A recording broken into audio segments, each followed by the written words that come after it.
Success number one YouTube channel में आपका बहुत बहुत स्वागत है दोस्तों। जैसा कि आप थंबनेल में देख चुके होंगे कि आज हम स्टार्ट करने वाले हैं अपना जो हिंदी का पेपर है कक्षा 10वीं वाले।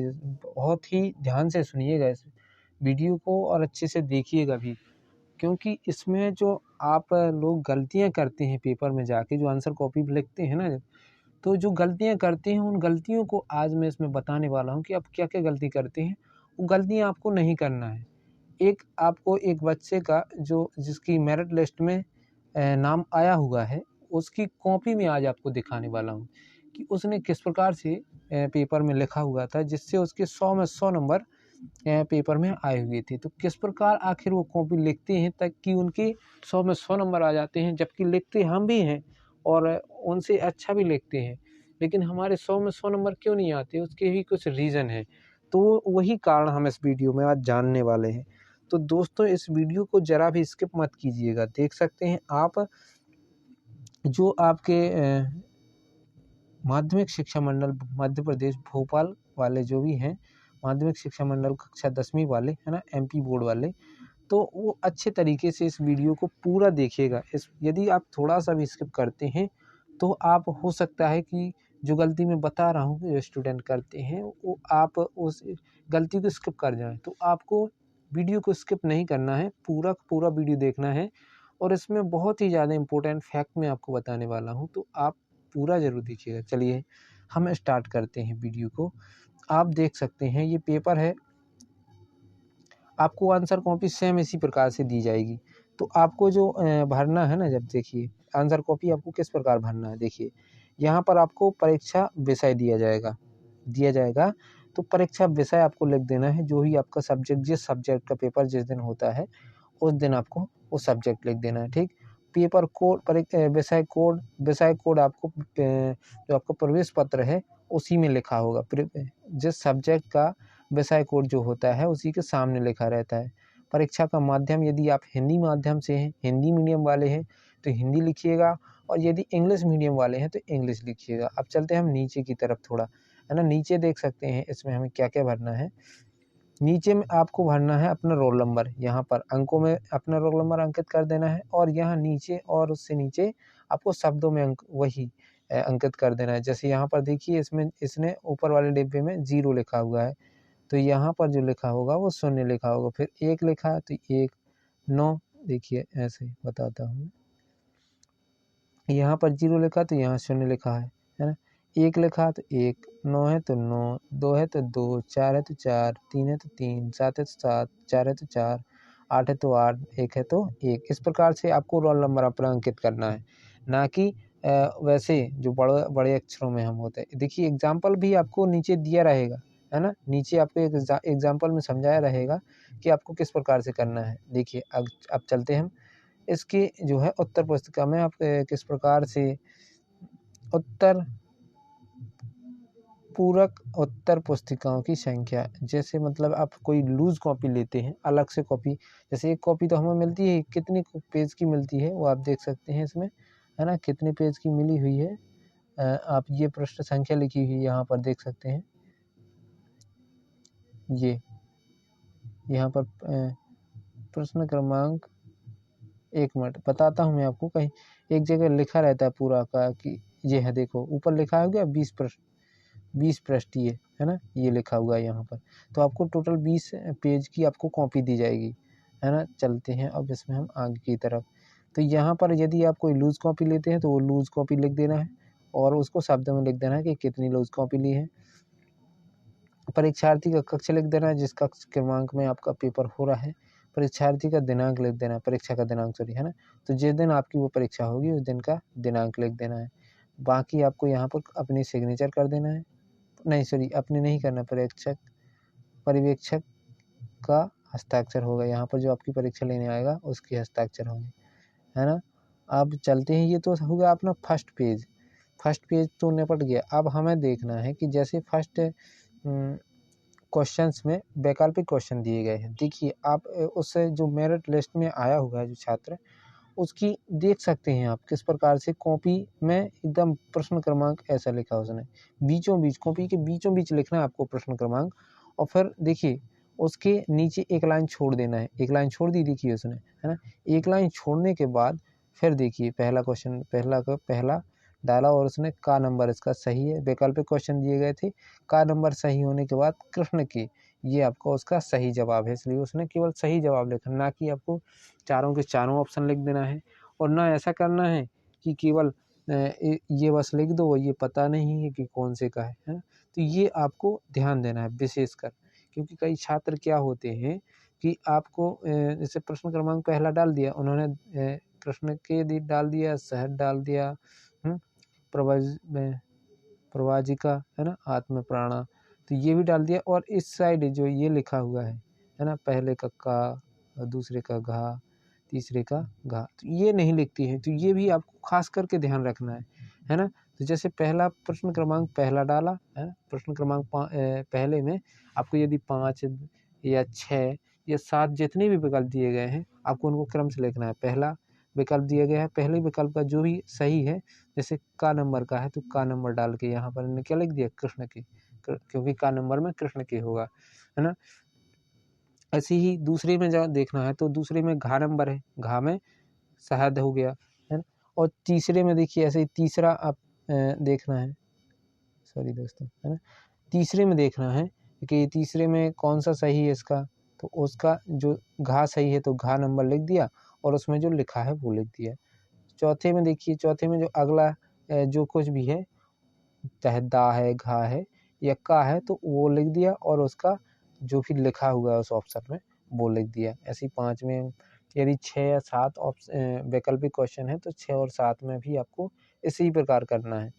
फिर चलते हैं हम दूसरे क्वेश्चन की तरफ। दूसरे क्वेश्चन में आपको खालिस्तान दिए जाएंगे। खालिस्तान देखिए स्पष्ट आपको समझ में आ रहे होंगे, ये डॉट डॉट लाइन लिखी हुई है उसमें कि खालिस्तान में ये भरना है ना। प्रश्न क्रमांक 2 का उत्तर लिखिए, उसमें होगा, है तो प्रश्न क्रमांक 2 का उत्तर देखिए इस प्रकार से है। ये लिखा उसने और एक लाइन छोड़ दी। हर देखिए आप इसमें भी देख सकते हैं, एक यहाँ लिखा, एक लाइन छोड़ी, फिर लिखा, फिर एक लाइन। विकल्पों में भी आपको एक एक लाइन छोड़ देना है, ध्यान रखिएगा। और जब आप खालिस्तान लिख रहे होंगे तो ये डॉट डॉट लाइन जरूर लगाए कीजिए, ताकि स्पष्ट पता चल जाता है कि ये खालिस्तान भरे गए हैं, है ना। तो पहले खालिस्तान में ये डॉट डॉट नीचे लिख दिया और उसमें जो भरना है, जैसे इसमें भर दिया उन्होंने गाँवों में, तो वो भर दिया, है ना। दूसरा देखिए, दूसरा किस प्रकार से लिखा हुआ है, इसमें भी ये भी खालिस्तान है, इसलिए उन्होंने क्या किया, डॉट डॉट लिख दिया और महादेवी वर्मा लिख दिया।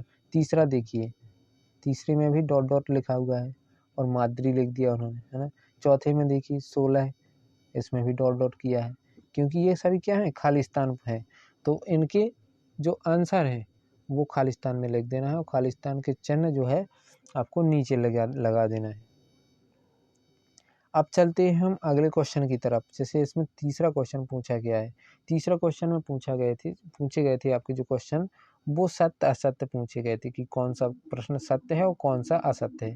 तो आप देख सकते हैं इसमें सत्य असत्य आपको किस प्रकार से लिखना है। पूरा क्वेश्चन नहीं लिखना है कि पूरा क्वेश्चन लिख दो और फिर लास्ट में लिख दो असत्य है या सत्य है, तो वो ऐसा नहीं करना है।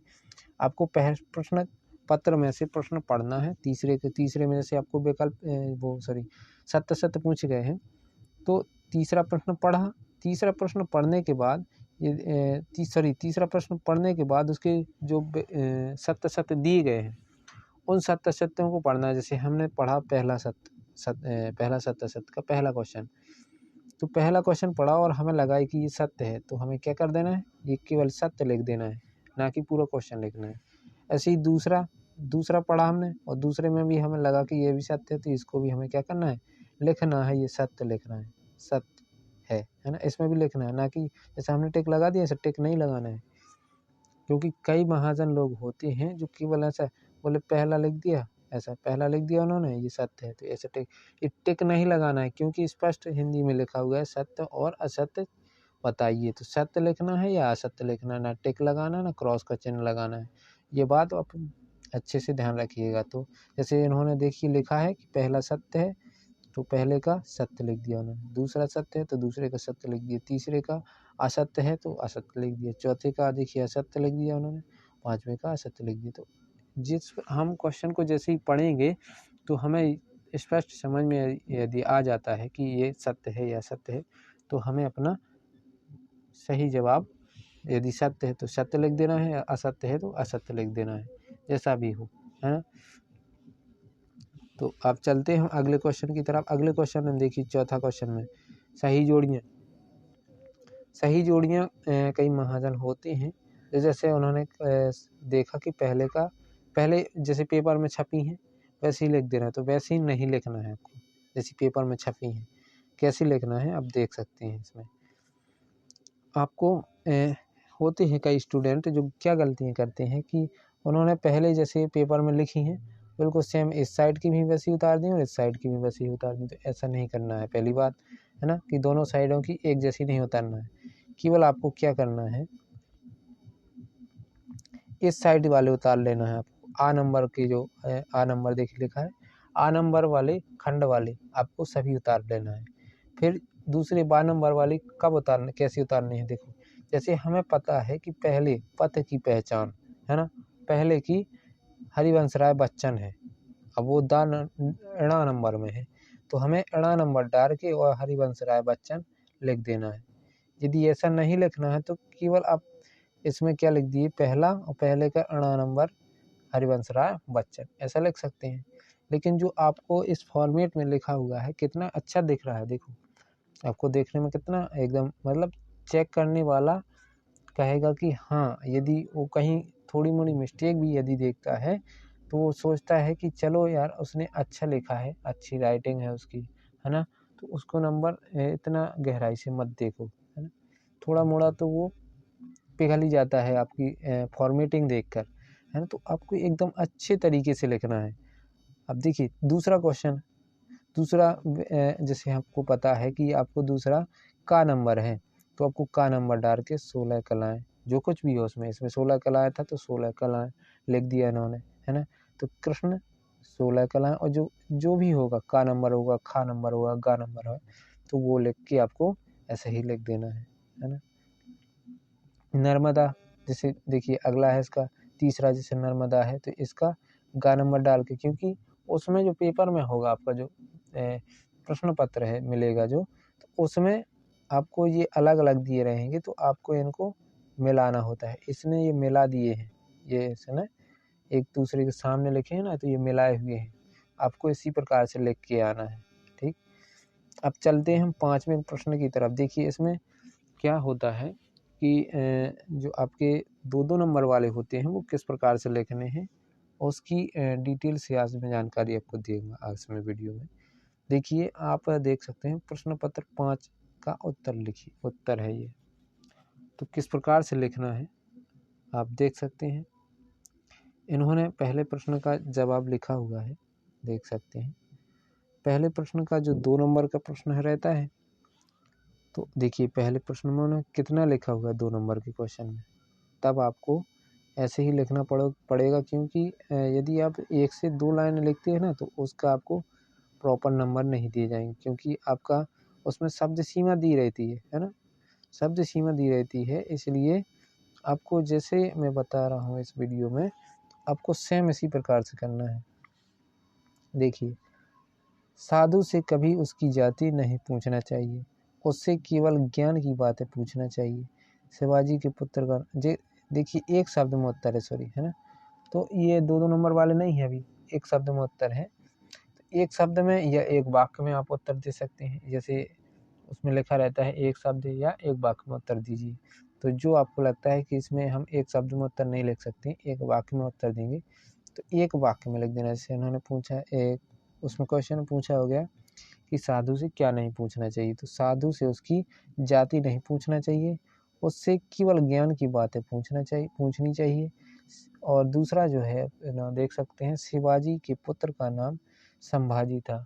इसमें यदि आपको 5वें क्वेश्चन में या एक शब्द में जो उत्तर है उसमें केवल यही लिख के आता है कि एक वाक्य में उत्तर दीजिए, तो फिर आपको एक शब्द में उत्तर नहीं देना है कहीं भी, है ना। पूरा एक वाक्य बनाना है, चाहे उसका आंसर एक शब्द में भी हो, लेकिन जो आपको प्रश्न में दिया गया है उसी प्रश्न को मिला करके आपको पूरा एक वाक्य बना देना है, एक लाइन बना देना है ना। फिर आपको एक शब्द में उत्तर नहीं देना है, ये ध्यान रखिएगा, है ना। क्योंकि वो गलत माना जाएगा एक तरह से, क्योंकि उन्होंने पूछा है कि एक वाक्य में उत्तर दीजिए, यदि आप एक शब्द में उत्तर दे रहे हैं तो गलत माना जाएगा। छठवां सवाल देखिए, छठवां सवाल से आपके 2 नंबर के क्वेश्चन पूछे जाते हैं। और देखिए, श्रद्धा का गायन स्वर मधुकरी की मधुकर गुंजार की तरह है ना? कैसा क्वेश्चन है? श्रद्धा का गायन स्वर मधुकरी की मधुर गुंजार की तरह है ना? ये आपका एक जवाब लिखा होगा एक सवाल का। अब प्रश्न क्या है, आप 2000 कब का है ये बता दूंगा, आगे चल के बताता हूँ मैं आपको कब का है ये, है ना? तो उससे आप मिला सकते हैं। 7वां क्वेश्चन है, कवि नागार्जुन ने हिमालय की झीलों पर हंसों को तैरते हुए देखा है। आपको कोशिश करना है, जो इन्होंने 2 लाइन लिखी हैं आप 3 लाइन तक ले जाए। 2 नंबर के क्वेश्चन को आप 3 से 3.5 लाइन तक कम से कम करके आइएगा ज़रूर, तो आपको इनसे भी अच्छे नंबर दिए जाएंगे। इनकी फॉर्मेटिंग देखिए, इन्होंने मतलब लिखा तो कम है, लेकिन इनकी फॉर्मेटिंग यदि आप देखिए तो कितने मतलब अच्छे तरीके से, एकदम रोचक तरीके से लिखा हुआ है, इसीलिए इनको इतने अच्छे मार्क्स दिए गए हैं।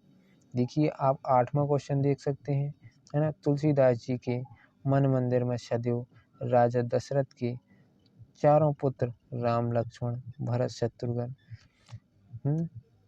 विहार करते रहते हैं, है ना? कितनी मतलब रोचक तरीके से लिखा हुआ है। इससे भी आप अच्छा लिख सकते हैं यदि आपको आता है ना? और देखिए, ये 3-3 लाइनें तो आपको अच्छे तरीके से कम भर के ही आनी है 2-2 नंबर वाले क्वेश्चनों में, यदि आपको आता है तो, है ना? लेकिन हिंदी में क्या होता है, आपको फालतू चीज़ें नहीं लिखनी होती कि एक ही शब्द को या एक वाक्य को आप बार-बार दोहरा दें 1-2 बार, है ना? तो उसमें फालतू चीज़ें नहीं लिखी जाती। जो शब्द आपने एक बार लिख दिया है उसको आपको दोहराना नहीं है ना? जैसे और लिखा है कहीं तो और की जगह पे तथा एवं का यूज़ कर सकते हैं, है ना? लेकिन आपको एक ही शब्द को बार-बार दोहराना नहीं है। ये भी इसकी हिंदी की लिखने की एक कला बोल सकते हैं, है ना? 10वां देखिए, 10वां प्रश्न में इसमें किस प्रकार से लिखा हुआ है, कल्याण की राय पाठ में कवि नरेश, और ये थोड़ा मिटा हुआ है ना? तो आप देख लीजिएगा, मैं केवल आपको फॉर्मेटिंग दिखा रहा हूँ इनकी। ये आप सोच रहे होंगे कि मिटे हुए हैं, यहाँ पर इसमें नंबर दिए गए थे, है ना?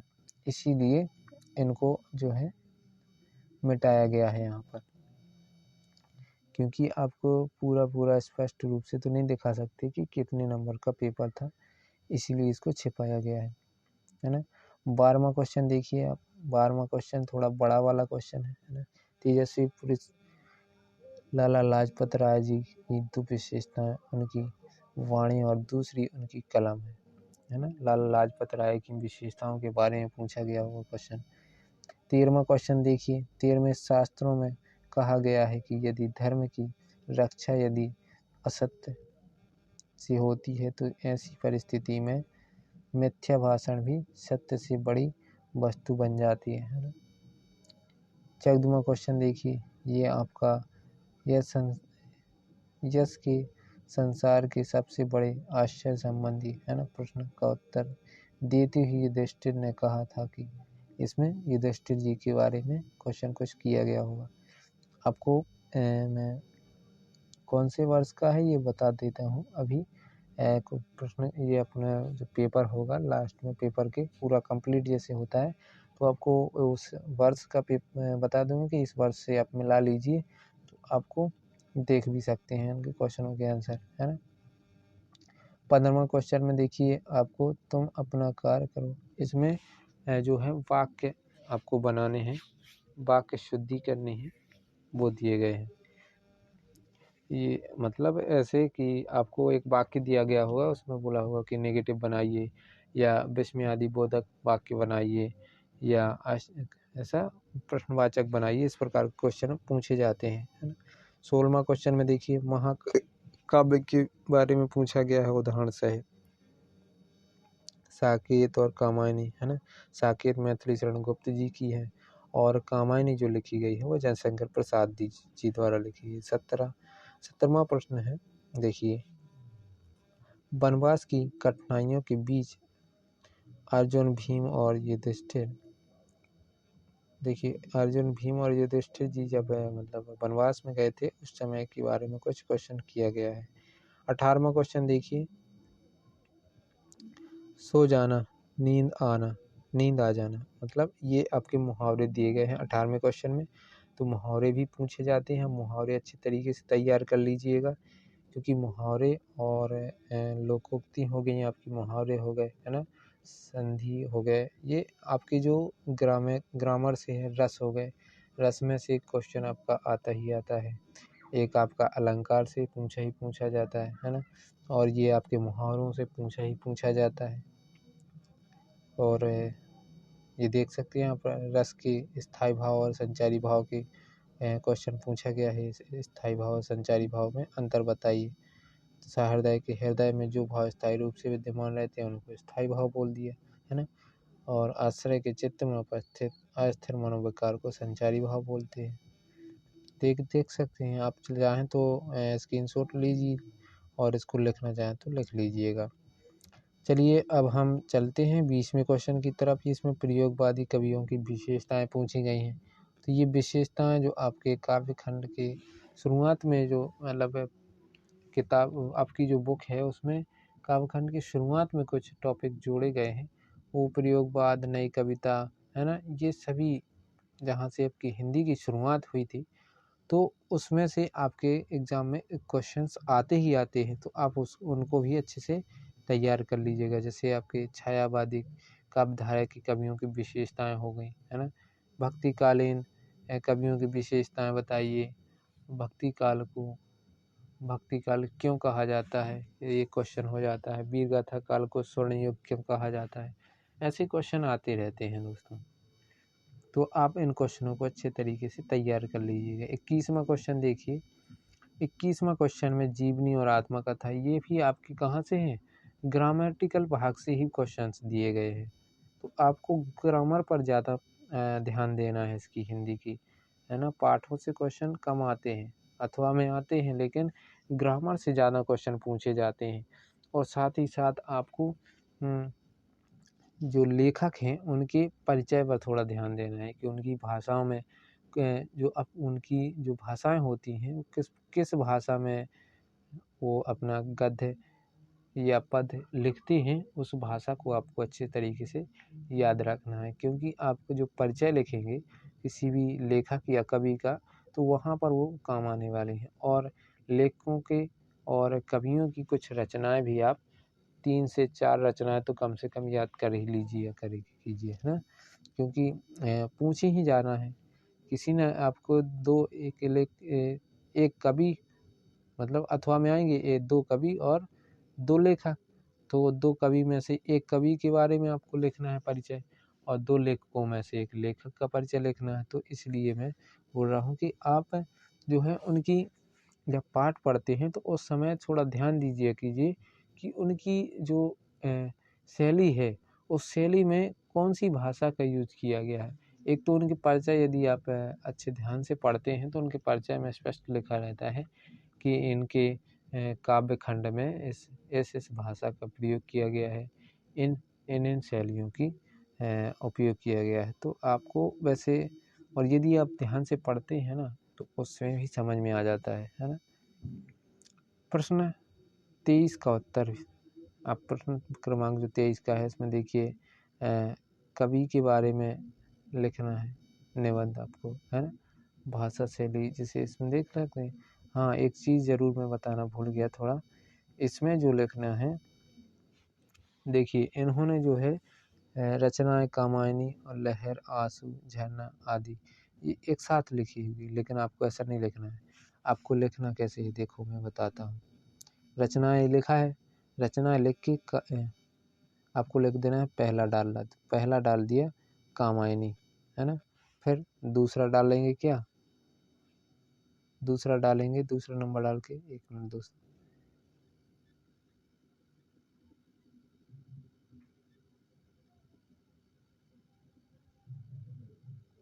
दूसरा डाल के क्या लिखना है, या नीचे दूसरा डाल के लिखना है लहर, क्या लिखना है, लहर, और तीसरा नंबर डाल के लिखना है फिर आंसू। मतलब ऐसे क्रम से लिखना है नीचे की तरफ, जैसे इन्होंने लिखा है ऐसा नहीं लिखना, और अच्छा देखने में लगेगा, है ना।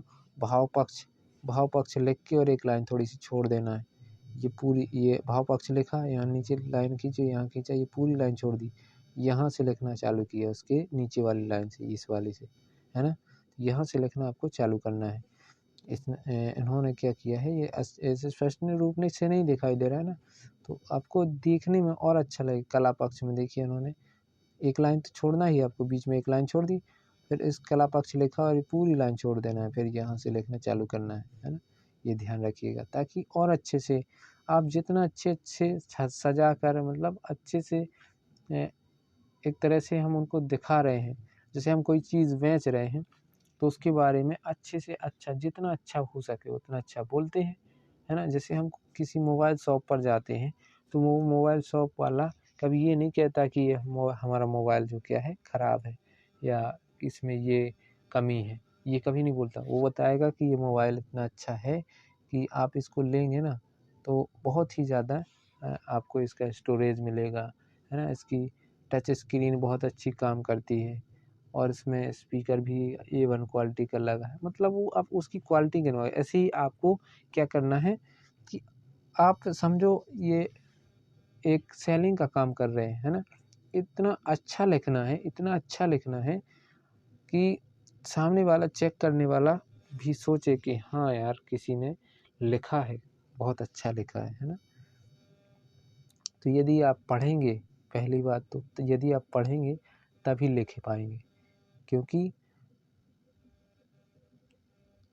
आगे बताता हूँ, क्योंकि यदि आप पढ़ेंगे नहीं तो क्या लिखेंगे, क्योंकि आपको कुछ आएगा ही नहीं। यदि आप पढ़ेंगे तो आपको कुछ चीज़ें पढ़ेंगे तो कुछ चीज़ें अपने आप माइंड में आने लगती हैं। यदि आप पढ़ेंगे ही नहीं तो कुछ माइंड में कहाँ से आएगा। यदि जैसे हम कुछ पढ़ रहे हैं, अब पढ़ते पढ़ते यदि हम उसको अच्छे मन से पढ़ रहे हैं ना तो अपने आप उस सब्जेक्ट के बारे में अपने दिमाग में क्वेश्चंस चलने लगते हैं कि ये चीज़ आखिर ऐसे कैसे होती है, आखिर इसका मेन रीज़न क्या है।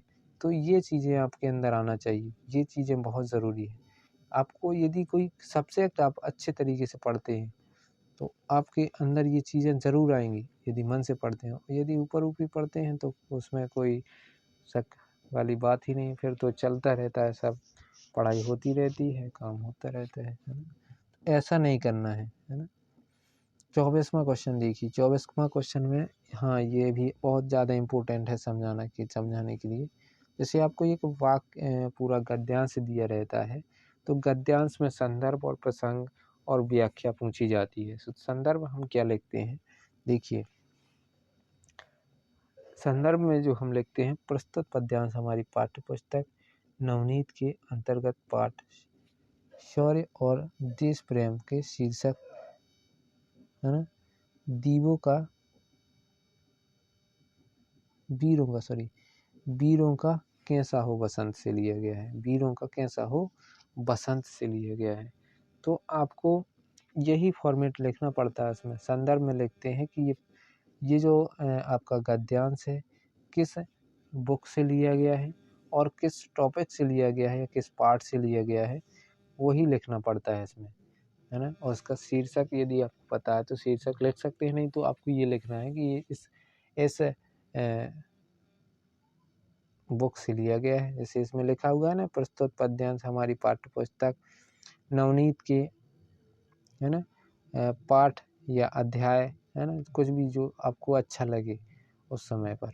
तो अध्याय शौर्य और देश प्रेम नामक से लिया गया है, जिसके लेखक जो भी है श्री, जैसे इसमें क्या है, जिसकी कवित्री है सुभद्रा कुमारी चौहान, तो इसमें लिखा है ना जिसकी कवित्री सुभद्रा कुमारी चौहान है, तो यही आपको लिखना है।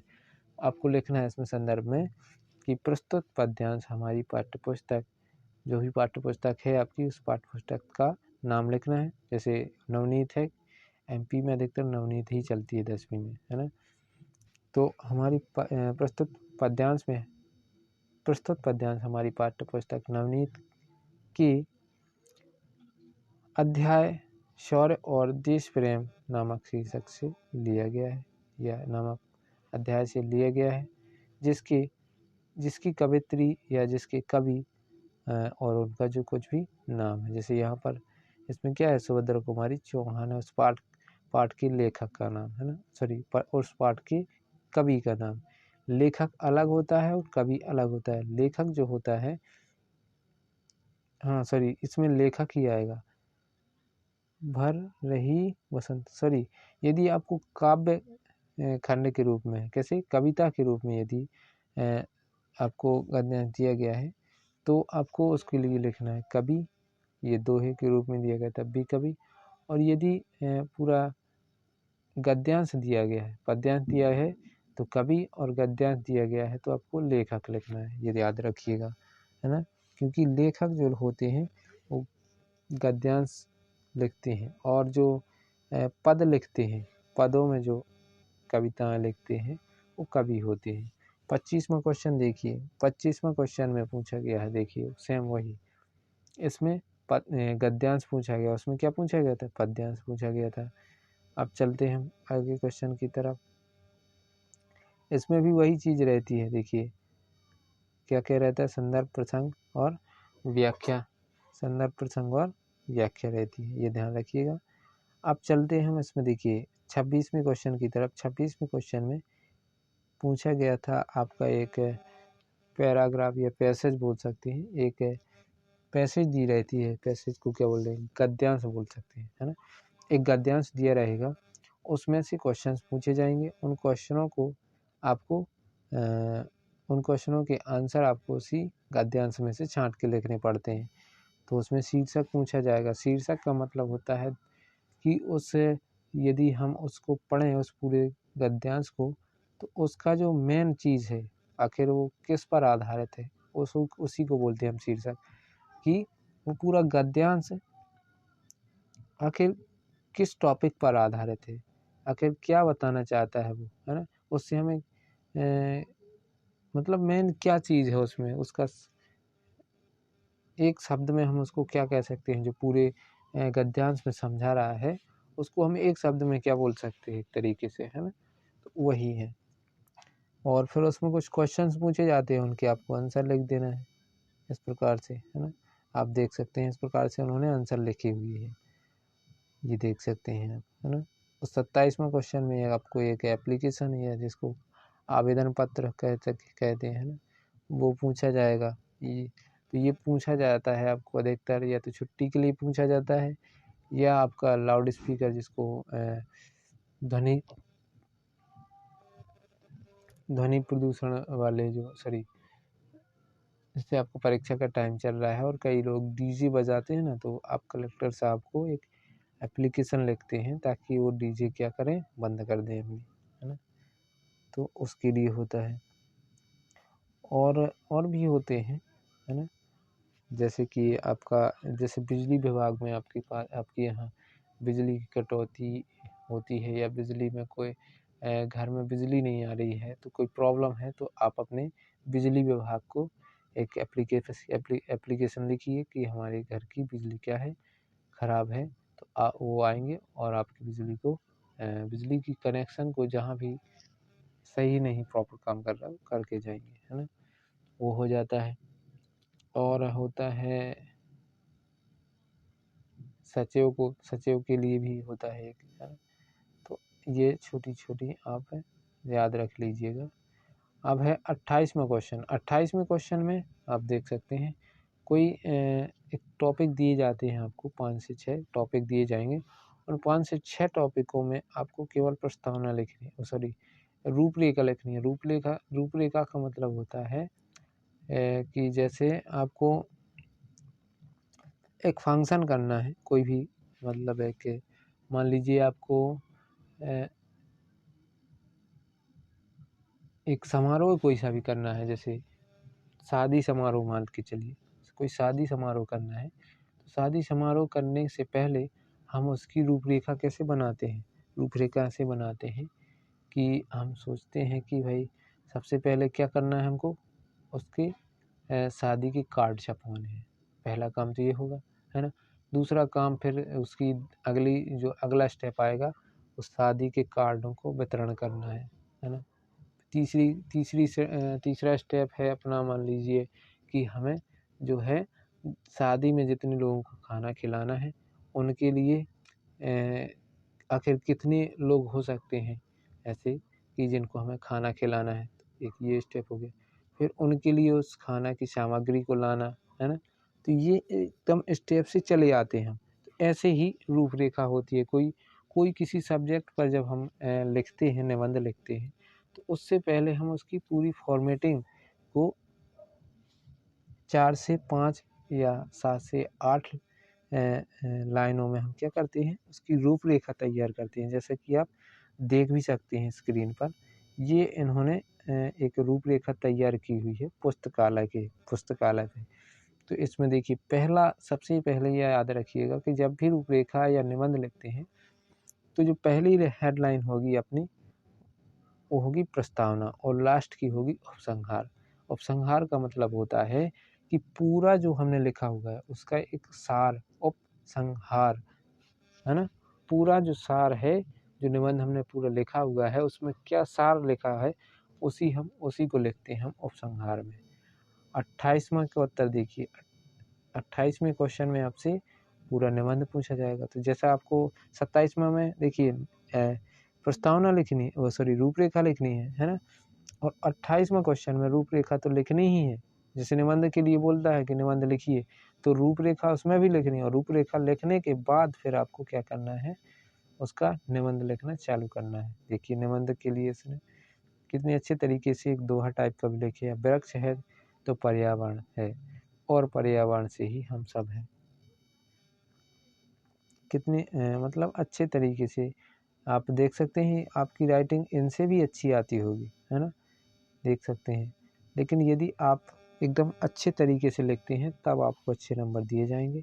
और ऐसा नहीं है कि आप केवल उसमें कुछ भी लिख के आ जाएं, तो ऐसा भी नहीं आपको नंबर दिए जाएंगे।